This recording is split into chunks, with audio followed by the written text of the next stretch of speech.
What is the only store that I go shopping on Black Friday?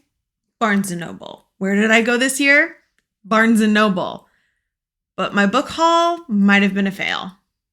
Hey everyone, my name's Amanda and I'm the Fun Size Reader, and today I am bringing you my book haul from my Black Friday shopping at Barnes & Noble this year. Every year, literally without fail, the only store that I go to on Black Friday is Barnes & Noble. And there's a reason for this. One, there's kind of been sales in the past, but two, there's usually signed editions. They've been doing this for years, and I have literally been going for years. It is the only place my husband knows that we go on Black Friday. Other than that, we stay home and we don't shop. I never, ever, ever can miss out on getting signed editions of books to add to my shelves. I was fully prepared to walk out of the store this year with a stack of books. Fully prepared. I haven't bought a ton of books this year. I've been reading a lot on KU, reading ebooks. I haven't been adding to my shelves. So I was prepared to walk into the store and buy a ton. I've gotten books signed by presidents. I've gotten books that were parts of my favorite series. I've bought Brandon Sanderson books. There have been so many signed editions that I've gotten from these Black Fridays. So when I walked into Barnes & Noble this week, I was disappointed. Every other year in the past, it has literally been you walk in and you guys know the displays if you've ever shopped at a Barnes & Noble. That's the only one that we really have around. We don't have a Books A Million. We don't have these other big bookstores. So I have Barnes & Noble. That's where I shop. We also don't have indie bookstores, so don't come at me. There's none in my area. But anyway, so normally when you walk in, there's the big, huge display right in the front.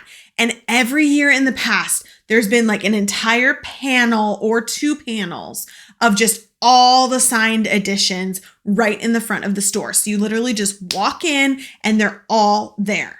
So what did I do? I walked in. I went straight to the front and I was like, where are they? Where are the signed books?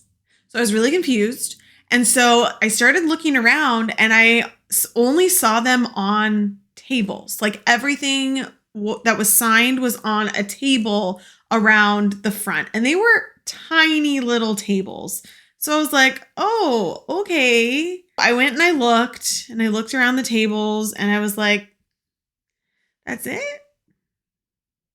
That's it? Half of them I had I didn't know the books. They didn't mean anything to me. It was not a good year for fantasy, romance, YA signed books, I felt.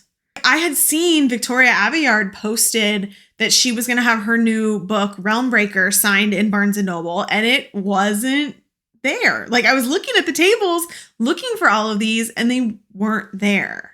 Even Brandon Sanderson, who tends to have a signed book come out on Black Friday, and he just had a release, he didn't have a signed book on the table. There was a lot of nonfiction that was signed, but not really that much else. I was really disappointed. I was like, am I even going to buy a book? I was sitting here telling my husband as I'm walking through the store, I was like, this is going to be a trash video because I'm not going to have anything to say. I'm going to literally say that I got nothing. I was like, there has to be more tables. This can't be it. So we literally searched the entire store and we walked around, and there were smaller tables in other places. There was a tiny little YA table, and it did have Victoria's book, but it wasn't as prominent in the store as I thought it should have been. That one was there. There were maybe 10, if not a couple more signed books in just the YA section. There were no adult fantasy books signed at all. I did not see any of them, except I saw A Light in the Flame, which I would have gotten A Light in the Flame, but it didn't match any of my other copies. I don't have them in hardcover, and this was a hardcover signed copy. So I was like, I loved the book, but I didn't want to get it signed because it would just look awkward on my shelf, and I didn't have the others in hardcover, and yeah. So I didn't get that. And then the only other fantasy one that I remember seeing was Holly Black's book. And I had a physical copy of that already. So I wasn't going to buy another one when I didn't need it. So then I went to the romance section because I was like, okay, I follow a ton of romance authors and they go in and they like sign their books secretly in Barnes and Nobles all the time. So it was like, there have to be romance books that are signed. Like there's entire tables in my store of Colleen Hoover books. Like maybe she signed some, maybe there's some others. Like looked around, nothing, not a romance book signed. And I was like, huh? I was very, very confused. I just was like, what happened this year? Like, what happened? I was fully prepared, like I said, to walk out of Barnes & Noble with a pile of signed books. And I got one. So which one did I get? I actually got Bloodmarked. It is the second in the Legendborn series. And I got this because a friend of mine recently was like, oh my God, have you read this book? And was shocked that I hadn't read it. So I got the second one signed because I want to read the series. But I went to go get the first one and they only had it in paperback and I couldn't even buy it in freaking hardback to match my signed copy. So it was kind of a fail. Like I ended up getting this book and didn't get the first one. So I can't even read it yet. Yeah. But I did get this one signed and, there it is. I also did kind of just look around a little bit in the sections because my Barnes & Noble just like completely restructured the inside and they moved all the sections around. And so now I feel like very out of place. I don't know where anything is anymore, where I used to know where everything was. I had to like search and kind of look around. And it was kind of cool. I did see, and I posted this, I don't know if any of you saw it on my Instagram.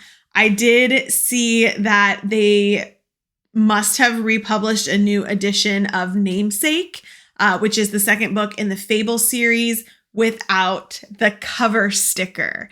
Now, I know a lot of you know that I actually have both Fable and Namesake that don't have the cover sticker on there, but they're hard to find. And they just now released the new editions that came out in printing without that cover sticker. So go look if that's something that you're looking for. I found it. Check your stores. I did not see Fable. I did not see copies of Fable there. So I don't know if Fable is going to be re-released the same way, but this is also a little warning. Saint, if you do read this series, Saint is like the prequel about her father and it's also got a face on it. Order it before it gets a sticker. Just warning you. I'll put the link down below. I can't guarantee that that will not have a sticker. I don't know, but I pre-ordered it. So hopefully we will get it before somebody puts a sticker on it. For all of you cravers out there, there was a signed copy of Charm. Okay, I did see it.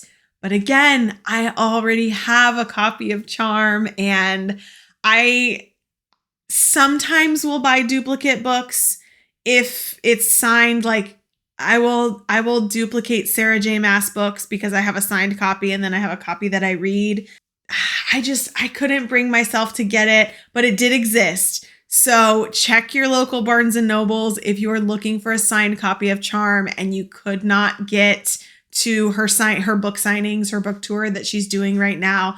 There might be one hidden. It was not on the signed copy tables. It was actually on the shelf. There was still a little sign underneath it that said signed copy. So just maybe take a look. It was really cool. They did this. If you purchased books at Barnes & Noble on Black Friday this year, you got a book journal. I'm not sure if it was a certain dollar amount that you needed to hit, but I did get one called My Book Journal. And I got a book journal from them last year when I went, but it was just empty. It was like just a journal. This one this year is actually like a book journal and it has like all of the stuff inside to track like Goodreads does your books. It has like start date, finish date, authors, publisher, year published, genre, where I bought, borrowed, or found the book, main characters or subjects, my review and thoughts, and then it has like star ratings for different things. So it has quality of writing, strength of characters, and plot, and it has different star ratings for those. So I thought it was cool, and it's all numbered. It looks, ooh, there's a different section. Oh, I didn't even look through this yet. So there's spaces to rate 100 books.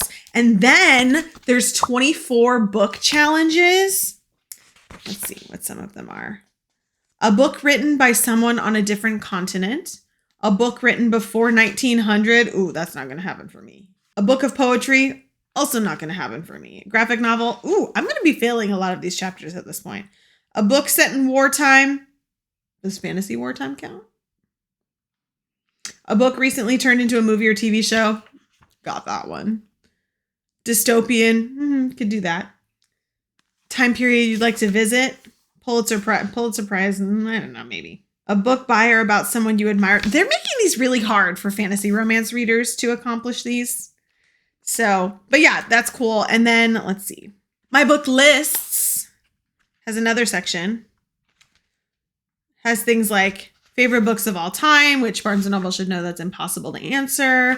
Favorite characters, favorite villains, favorite first sentences. Like, this is really cute. They did a good job with this year. And then there's a best books list in the back, and it looks like a giant checklist that you can kind of check off what you've read. I know I've read some of these, but definitely not all of them. I'll have to go through and see. But this would be fun to do next year. I'm excited that they gave this out, and I really like the way it is. I don't know if you can buy it.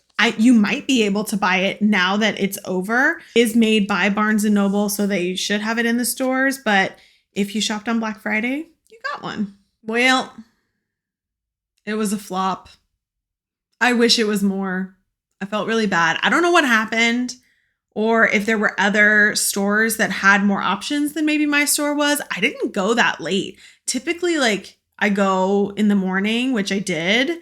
And, you know, usually everything that they have is still available at that time. So let me know if you got anything fun Black Friday shopping at a bookstore or elsewhere. And don't forget, you can also find me on Instagram, Facebook, and TikTok at The Fun Size Reader. See you guys next time.